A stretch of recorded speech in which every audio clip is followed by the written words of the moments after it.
Bon, voilà, je vais vous montrer comment purger efficacement un circuit de refroidissement à la méthode ancien garagiste. L'idéal, c'est d'avoir un grand entonnoir prévu à cet effet, mais là on prend une bouteille qu'on étanchéifie au niveau du bouchon avec un petit joint.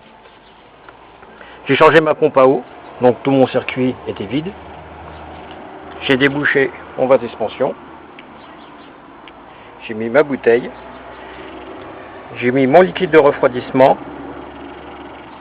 dans la bouteille jusqu'à ce que le niveau corresponde avec le niveau du liquide de refroidissement.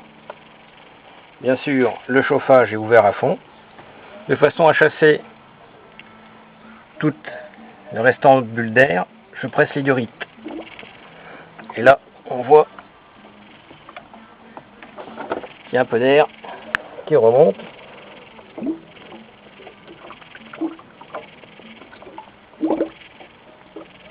Je recomplète avec mon liquide de refroidissement.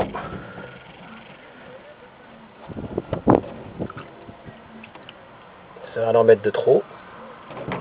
De façon toujours pareil, être au niveau mini du bocal. Je continue à presser mes diorites.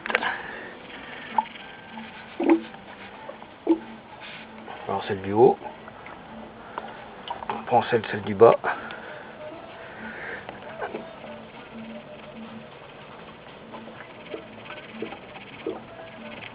On voit que ça remonte toujours un peu en bulle d'air, et ça descend. Je complète. C'est un vieux garagiste en traite qui m'a montré ça. À l'époque, ils avaient des grands entonnoirs en zinc et c'était nickel, il n'y avait pas à y revenir. Donc là, apparemment, il n'y a plus d'air qui remonte. Si, encore un peu.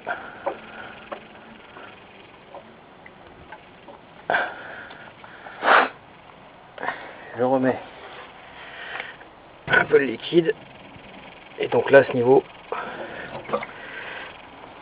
ça remonte au niveau du bocal. Donc, je peux remettre en route. Je mets le moteur en marche.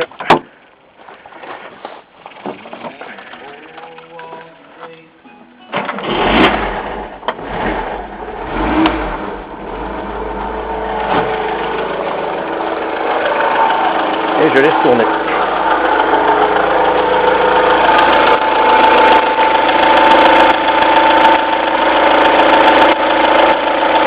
Et là, normalement, si il y a encore de l'air dans le circuit, on verrait les bulles remonter.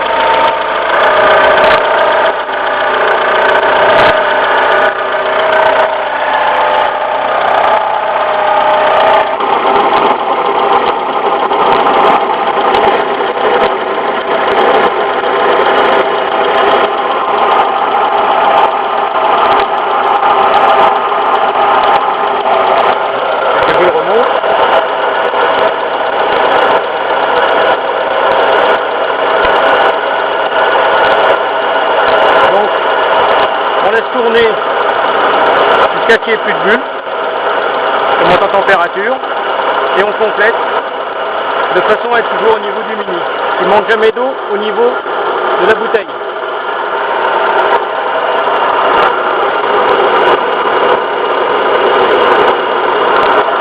Voilà. Une fois qu'il est monté à température et qu'on n'a plus de bulles, on peut retirer la bouteille, fermer le radiateur. Et on complète si besoin est au niveau du bocal. Et là vous avez une purge parfaite de votre circuit de refroidissement. Là toujours des bulles qui remontent, normal, ça monte en température donc ça se dilate, l'air est chassé. Et c'est une méthode que j'ai toujours employée et qui a toujours très bien marché. Donc voilà, une fois que vous avez plus d'air qui remonte dans la bouteille, et que ne pas oublier de compléter. Une fois qu'il n'y a plus d'air dans la bouteille, je remonte à la bouteille, c'est bon, on pourra arrêter, fermer, et puis après compléter si besoin.